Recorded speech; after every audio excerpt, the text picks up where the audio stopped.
J'ai répondu à un post sur Facebook d'une amie qui parlait d'un spectacle. Et bizarrement, ça a tourné en une énorme polémique entre nous. Comment parler de théâtre avec passion quand de l'autre côté, il y a des morts et des bombardements. Et maintenant, le théâtre est devenu un petit peu futile. Il y a aussi une forme de dépression. Ils vont beaucoup moins au théâtre, voir les uns les autres. Et pourtant, cette polémique m'a dit, non, il y a encore cet amour du théâtre qui existe encore.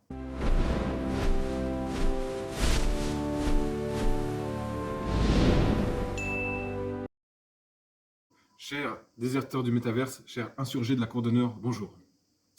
Voilà, il y a quelques jours, j'ai répondu à un post sur Facebook d'une amie qui parlait d'un spectacle, Purgatorio, ou plutôt oui, Purgatorio de Romeo Castellucci, qu'elle avait vu il y a presque 20 ans. Et elle avait fait un long post expliquant comment ça lui avait plu, et que c'était intéressant, que c'était marquant pour elle. Et j'avais laissé un petit commentaire là-dessus, disant mon propre avis sur ce spectacle, qui m'avait laissé une trace un peu contrastée. Et bizarrement, ça a tourné en une énorme polémique entre nous. Ça a duré entre 2 jours et demi à peu près, où on a commencé à s'envoyer plein de messages, à discuter soit sur son mur, soit en message privé.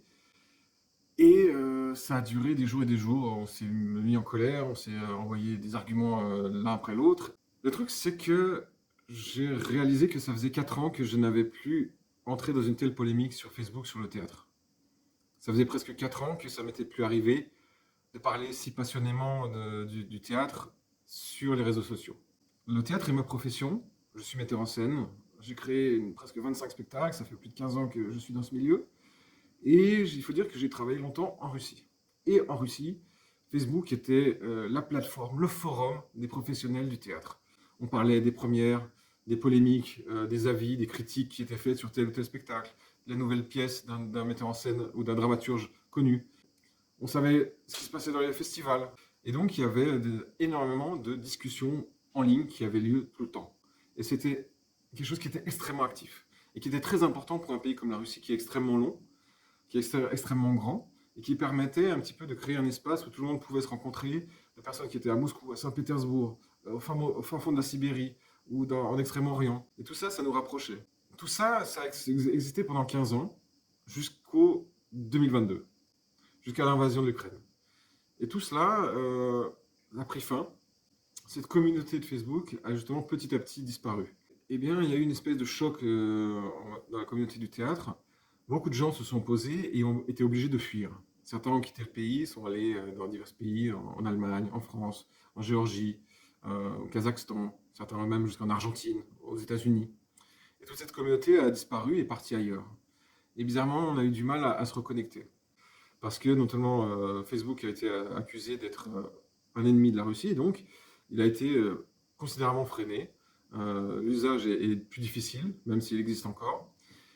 Et les gens ont commencé à être poursuivis pour des posts sur Facebook anti-guerre, et donc les gens hésitent à parler maintenant sur Facebook. Et donc c'est un certain drame. Et j'avoue que moi aussi, pour d'autres raisons, j'ai un peu cessé d'utiliser Facebook, notamment pour ça. Et puis, maintenant, le théâtre est devenu un petit peu futile. Il y a eu la guerre en Ukraine, qui est restée d'actualité très longtemps. Puis il y a eu la guerre entre Israël et la Palestine, il y a eu Gaza, et puis récemment encore la guerre en Iran. Et donc il y a eu des crises après crise, et le théâtre devenait quelque chose, un sujet un peu futile à discuter. Comment parler de théâtre avec passion quand de l'autre côté, il y a des morts et des bombardements et une guerre qui se déroule. Et moi-même, j'ai cessé d'un petit peu d'en parler sur Facebook. Considérant que Facebook est quasiment bloqué en Russie, c'est presque un nouveau mur de Berlin de silence qui s'est imposé en Russie. Et ça devient difficile même de dialoguer avec des camarades là-bas, de savoir ce qui se passe. Ils ne veulent plus beaucoup en parler. Et donc c'est une nouvelle forme de silence radio qui se crée, un silence médiatique qui se crée entre nous et eux. Il y a aussi une forme de dépression. Les gens ont peur de parler et d'après les retours que j'ai pour certains, ils vont beaucoup moins au théâtre, voir les uns les autres. Ils se fréquentent plus les uns les autres, ils ne débattent plus comme avant. Et s'ils parlent, c'est avec énormément de prudence. Il y a une forme d'inquiétude. Il y a une censure, et il y a une pression, il y a une espèce d'atmosphère un peu nauséabonde qui rend tout le monde très inquiet. Il y a des gens qui ont été emprisonnés. Et donc maintenant, tout le monde a peur. Mais ce que cette conversation avec cette collègue m'a appris, c'est que mais ça m'a rappelé que j'étais encore un peu passionné par le théâtre. Un rapport au théâtre qui est un peu différent. Je ne crée plus comme avant, il n'y a plus la même passion.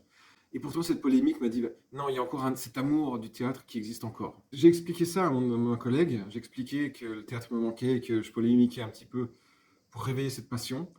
Et elle m'a dit qu'elle ressentait un peu la même chose, qu'elle-même aussi était dans une forme de dépression vis-à-vis de ça, et que cette polémique, ça réveillait un peu ça.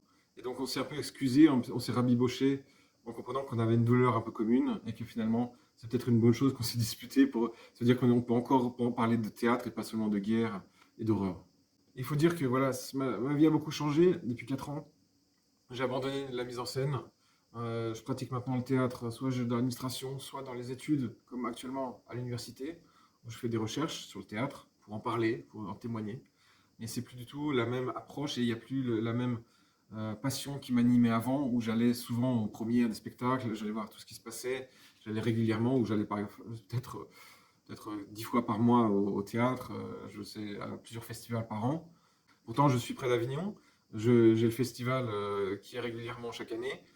Et je vais voir des spectacles, mais c'est plus plus la même énergie qu'avant. C'est plus, je suis plus connecté. Je suis pas connecté au monde théâtral ici. Je connais quelques personnes, mais pas tant que ça. D'ailleurs, quand j'y pense maintenant, ça paraît un peu réel que cette époque avant, où on pouvait parler avec tant de passion du théâtre et à cœur perdu se préoccuper des évolutions, des nouvelles tendances qui arrivaient, le théâtre social, le théâtre documentaire, le théâtre politique, le théâtre plastique et tant d'autres. Et bizarrement, ça semble faire partie d'une autre époque maintenant. Ça me semble très loin. Mais malgré tout, je comprends que le théâtre continue. Je me suis peut-être un peu arrêté, mais le théâtre continue. Ces derniers temps, je parle de choses assez sérieuses. Je pense beaucoup à l'IA, la politique, l'évolution, un petit peu géopolitique, euh, la sociologie du théâtre. Mais j'espère avoir un peu plus de temps, d'occasion de parler de choses un peu plus légères, de théâtre, de musique, de culture, d'art, de cinéma. Et c'est pour ça que sur cette chaîne, j'aimerais parler de la société et de ses évolutions. Et je vais garder un peu de temps pour parler de cette passion du théâtre, un petit peu avec mon œil de professionnel. Si on ne parle pas de ça, si on ne parle pas de la culture, comme disait Winston, à quoi bon?